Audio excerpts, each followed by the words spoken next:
Hello, welcome back. I'm going to talk a little bit more about Paimon. As I've said, these recordings are around 20 minutes, sometimes a little bit longer, but I don't want to make them too long, no? So here we are. This is the continuation from the last one, and the thematic is the book King Paimon, The Void and the Silence, the King or the Lord of the Abyss, and we're discussing thematics like mirror magic, necromancy, spirits, abyss, darkness, desert, sense, history, memory, time. So, it is not the complexity of the answer or the complexity of the question that makes a subject what it is. So we don't start with the answer, we start with the question, no? So don't let it to be reversed, no? So the start is always the question, and the question implies the answer, no? What you are seeking. So it means they are connected.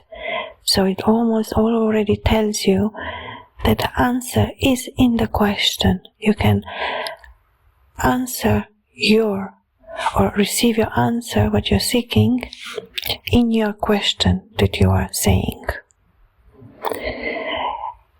And one can go on and so on and so on.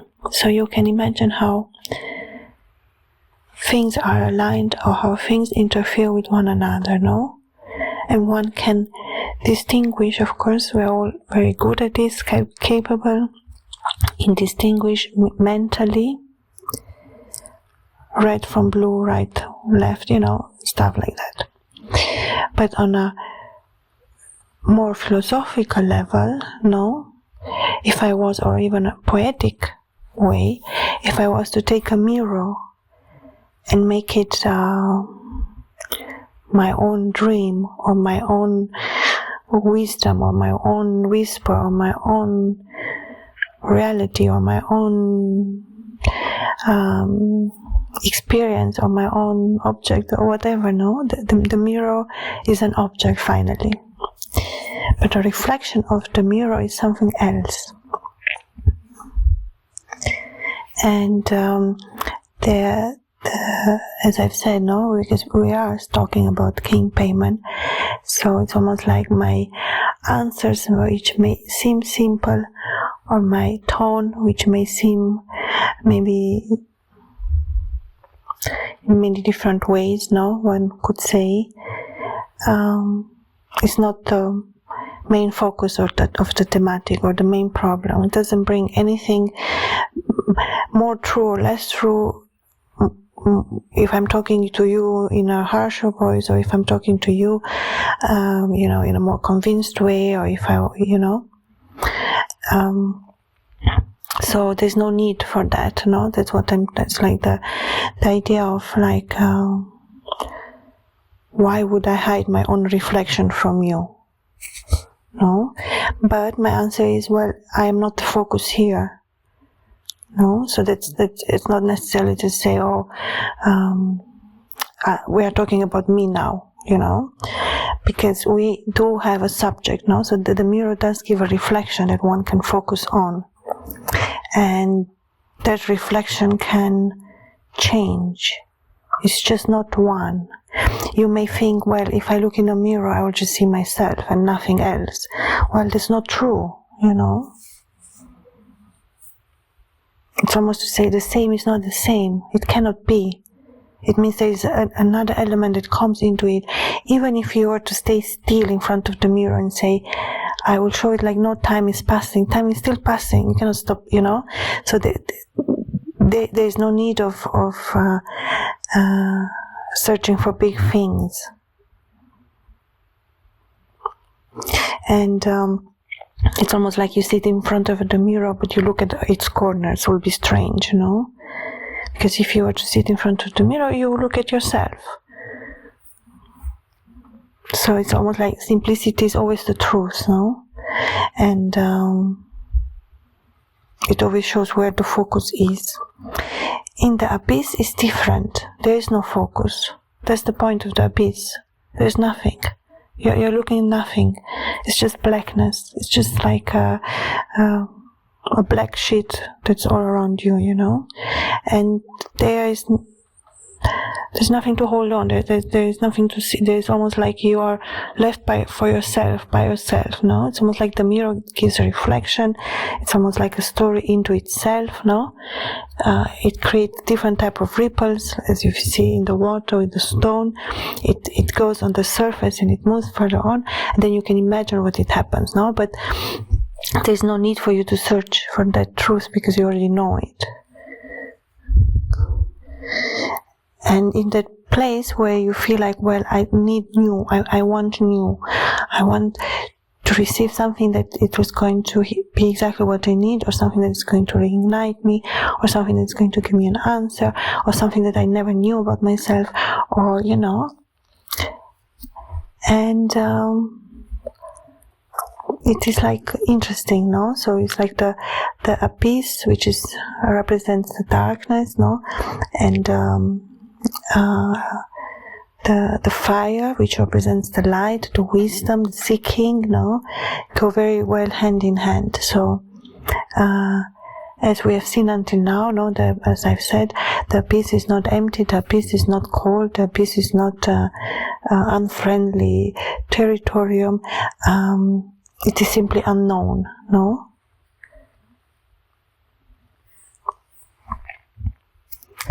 And as I've said, if you have the exercise in you, seeing yourself from a mirror point, in a place, you know, that you want to do it this like in a ritual way, or, you know, you want to exercise or meditate with this object, no? You don't have to put it in your face, like, you know, it doesn't have to be a bathroom mirror, you know. It can be even on the place where you work, or on your left side, that you can see yourself from the profile. Or if you really want to go deep into it, you know, with the candle, as I said, you can look into the fire or look into the mirror, no? It opens even through the fire, almost like a new portal, because the fire gives messages as well, no? And then see what things, you know, or messages one can receive from the mirror, you know, from that realm, no, or from that place. So, yeah, it can be many things, no? It can be not seeing anything and hearing something, or it can be from seeing something, hearing, sometimes not, sometimes maybe you have to practice longer, no? It is not to say, oh, I will give you a formula, you put 10 grams, you know, it's silly, it will be silly for me to talk to you like that, no? So you try it out. I think that's the main focus, no? It is not my business what you do. It's almost like the seeker must know what he seeks. You know, it's not like I'm going to go to the seeker and convince him what he's seeking is false, and I cannot. Okay, he's a seeker. He has to seek his own truth, no? And I have to respect that. So there is a need, no? That is almost like my mirror, my reflection. It is for me, you know? Like in German, there's a good word for that, you know, gehört zu mir. It's like, it's mine, my reflection, or my view of the issue, or my, you know, persona, no? Or my, the way I look at things. So there is a reflection that actually the person sitting in front of the mirror is the one who is creating the magic in the mirror. You understand who is the main focus when you look in the mirror, no? So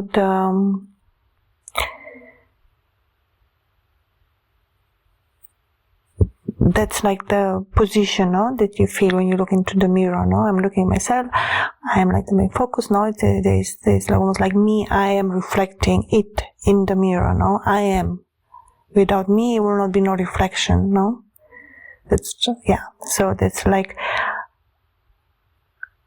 I'm looking at like my reflection in the mirror, no. And it's almost like, you know, it's not you, it's just a reflection, no? It's an image. And you can say, well, it looks like me, and so on and so on, but I know it's not me, not even that. Even like the real me, it's not me, you know, type of feeling. Like there is no need to hide myself from me when I'm looking at me, you know. So there's like acknowledgement of my body, no, and that's pretty much it. Because the focus when you look into the mirror in this way, no, that we are talking, it's not about looking at yourself, no.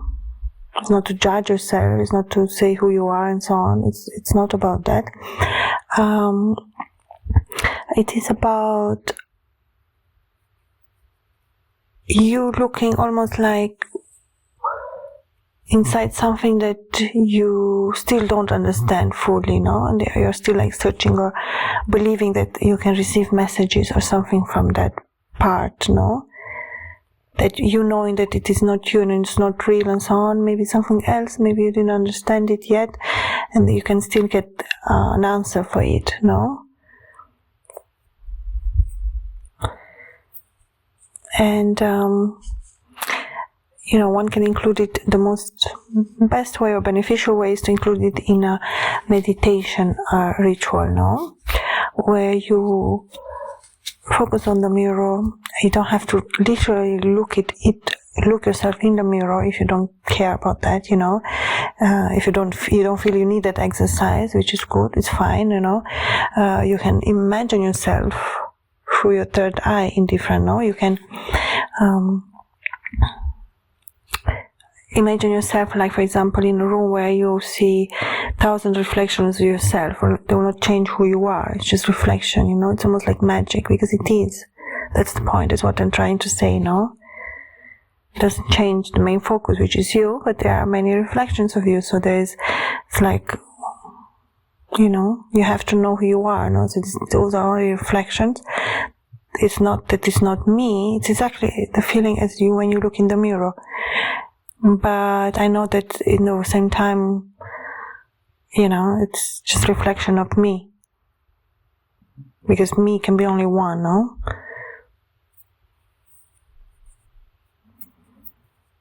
So if you have a mirror, you know it's a reflection of you. If you have more mirrors, there are more reflections of you, no? It's logical. There's nothing crazy about this, what I'm saying. So, but you know, there's only one you. There's only one point. As I've said, it's always a main mirror, no? And that's the point, what I'm trying to get to the one mirror. So you see, actually, finally, the reflection is not important. It's not to say, well, if the reflection will disappear, I will disappear. No. If all those reflections will disappear, I will disappear. No. That's the idea. There's always one main mirror, no? For the reflection to be possible. Otherwise, it will not be. It will be a failed experiment. You have to look at things as a scientist. That's an idea. You know? So, it almost wants to say, when you throw the stone in the river, almost like that's too an invitation to the abyss, you know, almost like the stone, you see it and then it goes down into the water and you can follow it for a time, how it flows and how deep it can go, no? Just to get an idea, or to say, okay, you know, I don't think the abyss is a thematic many people thought about or think about. No, it is not for the it is for the courageous ones, and it's not for everyone. It's not the path for everyone, no. the same as to say white light. Now white light too is a very strong, almost like the opposite of the abyss. Now what will be if the abyss is total darkness? No, the other is total blindness. And the abyss, the darkness is like the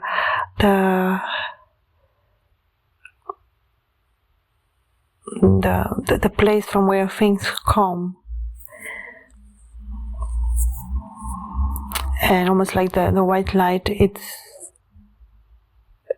something that somehow it blocks. The white light is the opposite of the abyss is something that's growing. It's always like openness, to it, endless time, So, and the white light is almost like a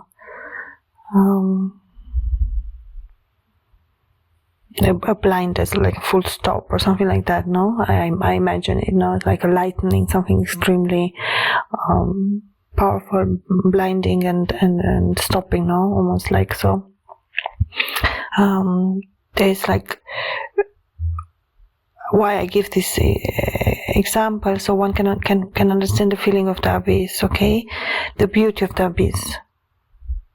Because the abyss carry a lot of beauty if one knows how to look at it, okay? So it's almost like you have to correct your own perception through being in that place, It's amazing clearing, because it's like it's really very, very beautiful. So if you want to try it, it's almost like keep yourself endless. There's this understanding what the abyss is meaning. Maybe I'm going to talk now more about the abyss, so we can understand it better, or maybe in different thematics. But almost like I don't want to get too far away into the topic, because that's not what Paimon, or that's not what the book represents, because the book is all about life. It's all about new beginnings. It's all about understanding the seed of life, and how giving and how beautiful, and how much there is to experience, and how much there is to be enjoyed. So sometimes, the little touch of darkness, in the meaning of that feeling of the abyss, that beauty, that poetical feeling of it, it's very revealing. It's almost like it does touch the heart, and it opens one to experience something very beautiful. So there's no need to be scared. You can touch as much as you need, and the abyss is not forcing you. The abyss is never. It's the opposite. It's the floating feeling.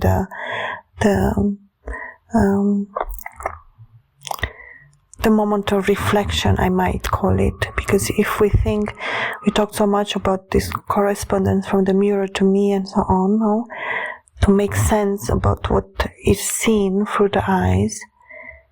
The mirror is an eye in, the meaning of it. This is almost like paralinguistics, as things are not. It's like a part of linguistics that work with a higher meaning. As I've said, the higher subjects need higher terminology, and it's not to say that I changed the language, but the meaning of it is almost like one can reflect on it, okay, level. So there is the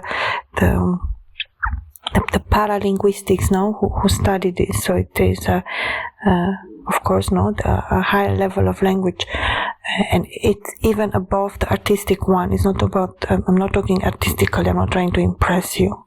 I'm not trying to win your heart from a language, So there is always the meditation point, which language is very helpful, It is helpful. It is helpful to go from meditation that has a voice, or it's helpful for you to go on your own, but there is no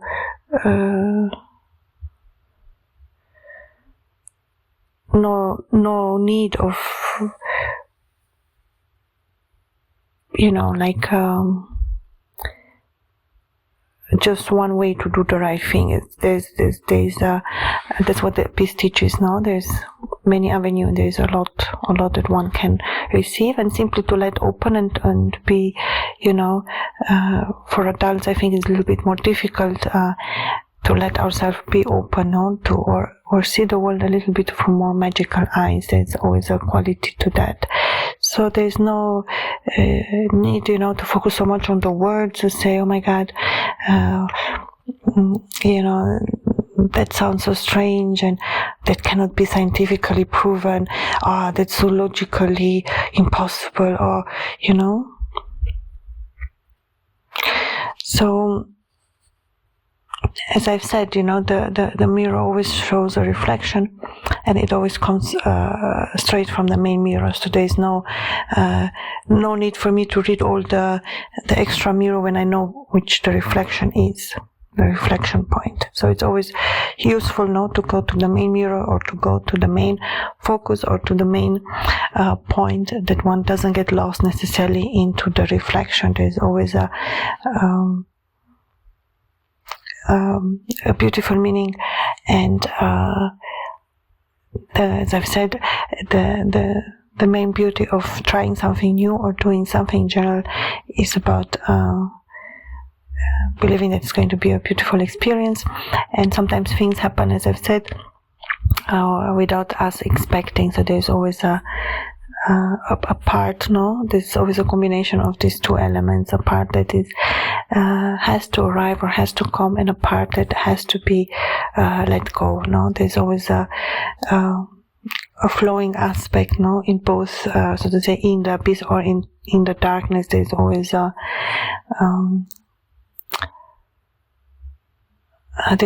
answer. There's always a help, or there's always a need to understand,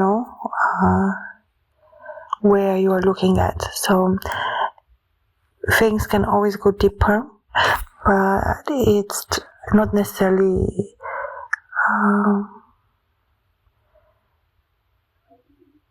the best choice, I will call it, So I would say that the reflection point, which you say, well, the mirror is showing my reflection, and that reflection is me, but I know it's not. It's not like that. That reflection that I'm seeing is me. It cannot be. So there's almost like no need to pretend in front of the mirror. Maybe this is like almost like a meditation, idea of mine, but I don't know. I think it is helpful. And I think it's a good point to be in, to be one with your mirror, to know this truth. It's not like I'm going to pretend in my life I have this amazing 1,000 reflections and I'm going to, But yeah, so it's almost like that's the point when you can start, when you understand this, then you can start and be safe in working with your mirror, with you knowing, well, if I don't have to work so much on my reflections, because it's only reflection, it's not even me, as in the exercise with the mirror, that means like, why to put the energy into that? Why? It's not even true. Why? So I will put the focus in getting new things, getting new answers, being creative, wanting to know things that you never asked, stuff like that. So every exercise, even if you just say, well, maybe I'm talking, how you say, bearish, well, it is bearish, maybe it's all like nonsense. Maybe it's like, doesn't make any sense. maybe it's going to just end here, my sentence, and I will never think about this ever in my life. Maybe tomorrow I will think about nuclear science, or I'm going to think about the color blue, and then I will be for 1 year entrapped in my blue color. I will, so almost it says that's the magic of the mirror, no? It teaches one to be in set with yourself, no? And then it's almost like, well, what it's exactly like on my mental state, or exactly where you want to reflect, what thematic are you focused on. Or you can do it, in a very like, well, I want to light a candle, I want to make a ritual, and I want to look in the mirror through the fire and see what images or what things I see, if you're a more visual person, no? That's the way I like it, because it's more visual. It's the way I imagine it. So, or you can do it even when you close your eyes, no? Or when you go to sleep, no? You can take a few minutes and, feel that. And so it is a very useful tool. I think it's something, at least for me, I like to reflect and imagine, on these thematics, image, a mirror, or time, or reflections, and so on and so on. It has been an interesting discussion. I'm going to let it here, and I'm going to continue, of course, to talk about other things that come to mind about the things that we are talking here and the things that I find interesting. And of course, this is all part from the book King Paimon, The Void and the Silence, the Lord, the King of the Abyss, and the thematics that I have developed through writing this book. And of course, the book is a work of art, or a book in its own. No, it has nothing to do with this discussion necessarily, but things I think go quite well hand in hand. Thank you so much for listening. Until next time, bye.